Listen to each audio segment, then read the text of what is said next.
Hi, and welcome to this week's The Mortgage Broker Broadcast. I'm your host, Craig Skelton, and today I'm talking about something that many brokers consider at this time of year. I'm talking about whether to leave your current firm or network. This time of year often brings reflection, but before you make that big move, it's important to plan carefully, understand your current obligations, and make sure the grass truly is greener on the other side.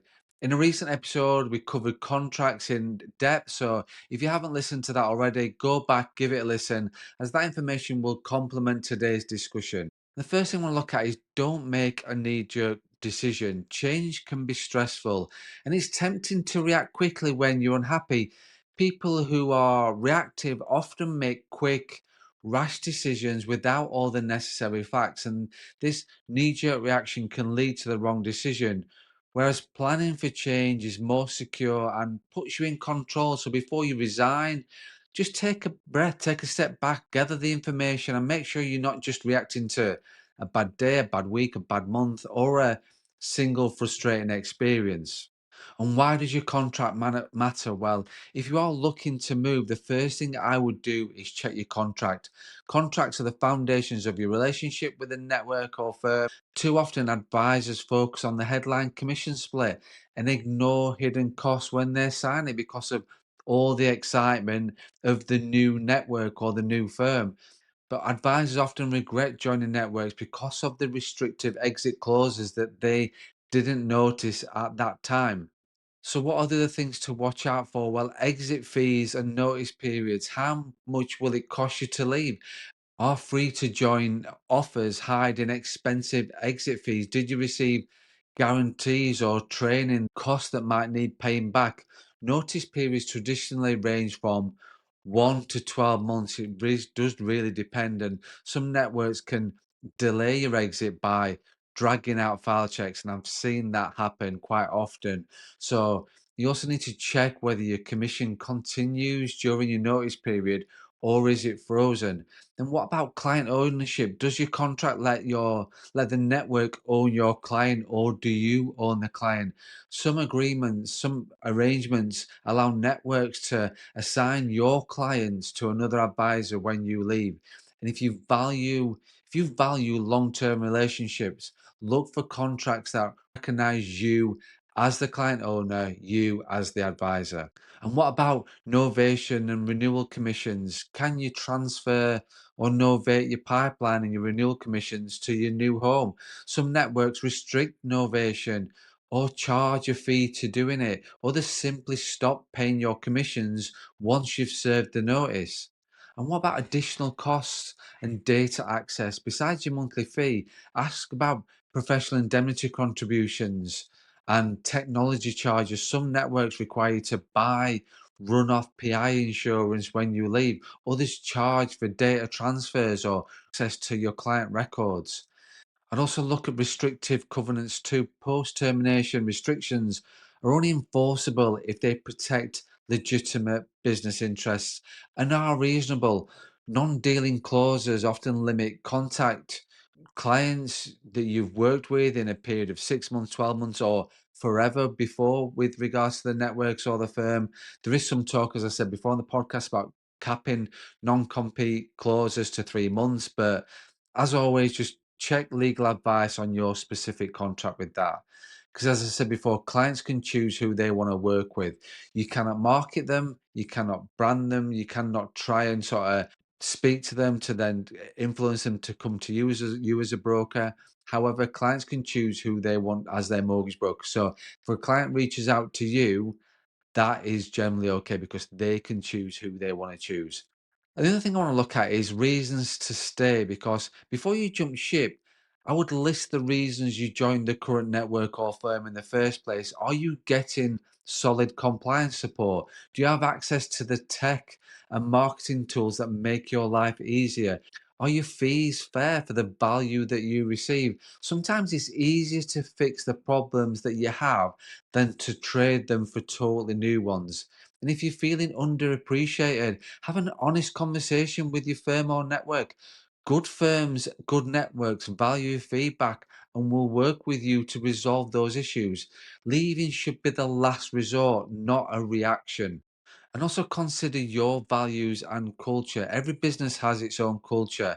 So ask yourself, does my current environment align with my values? Are my personal and professional needs met? Culture affects everything from client service standards to work-life balance. So avoid basing your decision solely on colleagues or peers leaving. They may have, and certainly most likely will have different goals, different aspirations, different lifestyles, or different revenue models. So and also as well, with that, don't rely on random opinions in a Facebook group. You'll get conflicts in advice and feel even more confused. Do your own homework, talk to trusted mentors, research networks thoroughly, and evaluate them against your own criteria, not someone else's. So if you do decide to leave, and when you do decide to leave, pay attention to how your current network or firm reacts. A supportive firm, a supportive network will wish you well, help you transfer your cases, and maintain that professionalism. An unsupportive one may take your resignation personally or treat it as rejection. This reaction often confirms whether you might made the right choice in the first place. Keep your interactions polite and professional. How you leave your relationship says so much about you as it does about them. So let's move on to the emotional versus factual decisions. It's natural to feel frustrated or exhausted, especially after a difficult month or quarter. But emotions can cloud judgment, separate feelings from facts. Look at your financial, look at your profit and loss, look growth potential and the support you receive. Are you leaving because of a temporary slump or because the network no longer meets your needs?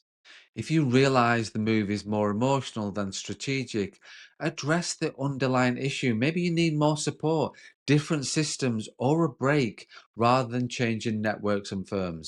And if you do decide to leave, it's all about preparation. If you do decide to move, you need to plan carefully. You need to first of all plan your timing, coordinate your notice period with your new authorization date. That is important to limit the downtime as much as possible. Send your resignation by email, follow it up you need to, complete all the requirements, file checks, compliance sign-offs, etc. But you just do what you need to do and stay amicable. Protect your pipeline, understand novation rules, and negotiate to transfer your cases and renewal commissions.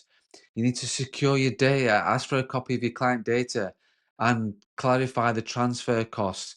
You need to check fees and insurance, confirm whether you'll owe any fees or contributions during notice period, and whether you'll need to take out runoff PI insurance, which is often a hidden thing with networks. And communicate with your clients once authorized to do so. Tell clients about your move and reassure them that everything is perfectly under your control. So you've decided to leave, planning. I just want to talk about a little bit about choosing your new home. When evaluating networks, look beyond commission splits. Make sure the commission structure is transparent and fair. Verify that the technology and back office systems support your workflow. Ask about compliance processes and whether that feedback is consistent. Look for networks that add real value through coaching, marketing support, and a culture that empowers growth. Confusion over network costs and pipeline freezes and are common reasons brokers hesitate to switch. So seek transparency and supportive terms for you.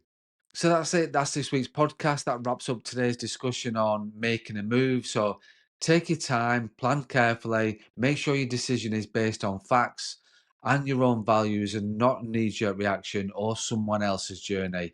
If you found today's episode helpful, share it with another broker, leave a review, subscribe as always so you don't miss future episodes. Thanks for listening, thanks for watching, and please make sure you run your own race.